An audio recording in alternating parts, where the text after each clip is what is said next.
Voir que la justice japonaise va tenter de faire croire à une toute autre histoire. Un scénario devant les caméras.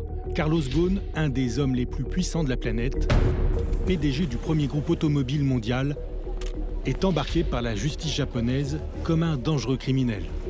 À ce moment-là, l'homme réalise probablement qu'il est tombé dans un piège minutieusement orchestré.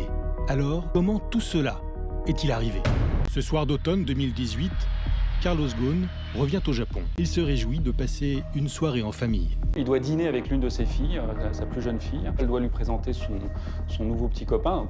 On voit très bien qu'il est absolument à 10 000 lieues de s'imaginer ce qui va lui tomber dessus. Comme à son habitude, le PDG de Renault-Nissan descend de son avion pour passer les contrôles de l'aéroport. Mais ce jour-là, rien ne va se passer comme prévu. Quand le procureur arrive et lui dit qu'il est arrêté. Carlos Ghosn est interpellé en toute discrétion dans le local des douaniers. Mais vous allez voir que la justice japonaise va tenter de faire croire à une toute autre histoire.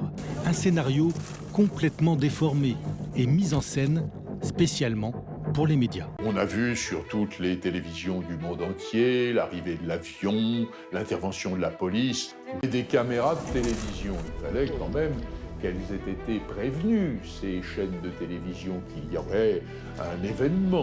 Regardez bien, sur ces images, on aperçoit des hommes montés à bord de l'avion, comme s'ils venaient chercher Carlos Ghosn. Et la mise en scène ne s'arrête pas là. Il y a ces images où on voit les volets, les stores automatiques se baisser derrière les hublots.